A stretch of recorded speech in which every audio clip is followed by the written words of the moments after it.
జీవిత సత్యాలు. భార్యాభర్తలిద్దరూ ఓ హోటల్లో కూర్చొని టిఫిన్ తింటున్నారు. భార్య భర్తను ఇలా అడిగింది, ఏమండి, మిమ్మల్ని ఒక విషయం అడగనా? భర్త, అడుగు, దానికి పర్మిషన్ అవసరమా? భార్య, అదేం లేదండి.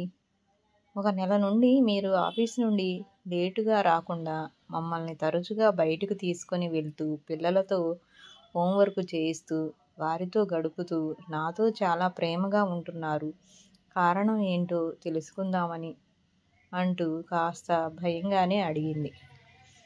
భర్త, అదేం లేదే, నేను మామూలుగానే ముందులాగానే ఉన్నానే, నీకెందుకు అలా అనిపిస్తుందో అర్థం కావడం లేదు మరి. భార్య, నిజం చెప్పండి, మీ మొహంలో తేడా కనిపిస్తుంది. కొంపదీసి చిన్న ఇల్లు కానీ పెట్టలేదు కదా? భర్త, అమ్మోయ్, నీకు దండం పెడతానే, అలాంటి ఆలోచన కూడా రానివ్వకు. భార్య, అయితే నాకు నిజం తెలిసి తీరాల్సిందే, చెప్పండి. భర్త, విషయం ఉంది కానీ నువ్వు అనుకున్నట్టు కాదు అంటూ తన డైరీ నుండి ఒక ఉత్తరాన్ని తీసి భార్య చేతిలో పెట్టాడు. ఆ ఉత్తరాన్ని వణుకుతున్న చేతులతో తెరిచి చదవసాగింది భార్య. ఆ ఉత్తరం తన అత్తగారు కొడుకు రాసిన ఉత్తరం. కన్నీళ్లు నిండిన కళ్ళతో చదవసాగింది. ప్రియమైన కుమారునికి, ఎప్పుడో ఒకరోజు ఈ ఉత్తరం నీ చేతికి దొరుకుతుందని ఆశతో రాస్తున్నాను. కాస్త ఓపిగ్గా పూర్తిగా ఈ ఉత్తరాన్ని చదువు చిన్నా. ఈ తల్లి మనసును అర్థం చేసుకుంటావని ఆశిస్తున్నాను. మీ నాన్నను పెళ్లి చేసుకునే నాటికి ముందు నేను ఒక లెక్చరర్ని. పెళ్ళైన తరువాత నువ్వు పుట్టావు. మీ నాన్న అదృష్టం కలిసి వచ్చింది. బాగా సంపాదించసాగారు. నీకు చెల్లి పుట్టాక నేను ఉద్యోగం చేయడం మానివేశాను. మీ నాన్న చాలా బిజీ అయ్యారు. వివాహం అయ్యాక 1 సంవత్సరం ఎలాంటి బాధ లేకుండా ఉన్నది. తరువాత అన్నీ ఎదురుచూపులే. మీ నాన్న కోసం ఎదురుచూపులు. ఆయనకు ఆదాయంపై మోజుతో సమయానికి ఇంటికి రారు. మీరే నాకు దిక్కు, మీతోనే నా సంతోషం. ఉదయం లేవగానే మీరు తయారై స్కూలుకు వెళ్తారు.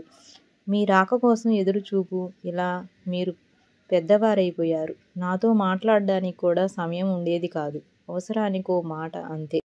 ఉద్యోగాలు వచ్చేశాయి మీకు. మీ హడావుడి మీది. పిల్లలైనా నాతో మాట్లాడతారేమో అని ఎదురుచూపు. మీరు తిరిగి ఇంటికి వచ్చేదాకా ఎదురుచూపు. రాగానే అలిసిపోయి భోంచేసి పడుకుంటారు. వంట బాగుందని కానీ బాగలేదని కానీ చెప్పడానికి కూడా మీకు టైం ఉండదు. నువ్వు కూడా బిజీ అయిపోయావు. నీ చెల్లెలికి పెళ్లి చేశాం. తను హాయిగా విదేశాలకు వెళ్ళిపోయింది. ఆమె సంసారం, ఆమె జీవితం. వారానికి 1-2 నిమిషాలు మాత్రమే ఫోన్లో మాట్లాడేది. ఆమె ఫోను కోసం ఎదురుచూపు. మీ నాన్నకు ఆరోగ్యం పాడై ఇంట్లో ఉండే ఆయనకు సమయానికి ఆహారాన్ని అందివ్వడానికి, మాత్రలు అందించడానికి ఎదురుచూస్తూ గడిపేదాన్ని. చూశావా, నా బ్రతుకంతా ఎదురుచూపుతోనే ముగిసిపోయింది. నీకు భార్య, కూతురు, కొడుకు ఉన్నారు. బ్రతికి ఉన్నప్పుడు చెప్పలేకపోయాను. చనిపోయే ముందు ఈ ఉత్తరం రాస్తున్నాను. మీ నాన్నగారు ఆరోగ్యం బాగలేకుండా ఇంట్లో ఉన్నప్పుడు కూడా మాత్రలు ఇస్తావా, అన్నం పెడతావా? అవసరానికో మాట అంతే. పేపర్ చదవడానికి టైం ఉంటుంది. నాతో మాట్లాడడానికి టైం ఉండదు. మీ నాన్నకు మీ సంగతి సరే. వయస్సులో సంపాదన మోజులో పడి నాతో మాట్లాడడానికే టైం లేదు మీ నాన్నగారికి. ఈ వయసులో మాట్లాడడానికి ఏముంటుంది? ఎదురుచూపు. ఇప్పుడు చావు కోసం ఎదురుచూపు. నాలా నా కూతురో కొడుకో ఇలా ఉత్తరం రాయకూడదనే ఉద్దేశంతో ఈ ఉత్తరం రాస్తున్నాను. ఇంట్లో ఉండే ఆడవారికి కూడా మనసు ఉంటుందని, మన కోసమే బ్రతుకుతున్నారని గ్రహించి నేను ఎదురు చూస్తున్నట్టు నీ భార్యను బాధ పెట్టవద్దు. మనసు విప్పి తనతో అన్నింటినీ షేర్ చేసుకో. నిన్ను నమ్ముకుని నీవే లోకంగా వచ్చిన నీ భార్యతో, నీ పిల్లలతో కొద్ది గంటలైనా గడుపు. ధనార్జనతో వారిని నిర్లక్ష్యం చేయకు. ఇదే నా చివరి కోరిక. కోడలు, మనమడు, మన వరాలు జాగ్రత్త.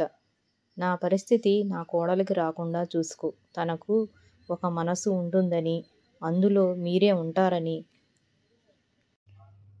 తననే శ్రద్ధగా చూసుకోవాలని, ప్రేమను అందించాలని కోరుకుంటుందని అర్థం చేసుకో. మనిషిగా ముందు గుర్తించు. యాంత్రికంగా జీవించి నాలా బాధపడుతూ ఎదురుచూపులతో కాలాన్ని వెళ్లదీయనీయకు. నీవు ఎప్పుడూ సంతోషంగా ఉండాలనే ఈ తల్లి కోరుకుంటుంది. ఉంటాను. ఇట్లు మీ మంచి కోసమే ఎదురు చూసే నీ తల్లి. దయచేసి మీ కుటుంబంతో గడపండి. వారి మనస్సును బ్రతికి ఉన్నప్పుడే గెలుచుకోండి. యాంత్రిక జీవనానికి అలవాటు పడకండి. మీ భార్యా పిల్లలు మీకు అన్నింట్లో తోడు ఉంటారని మరవవద్దని ప్రార్థన.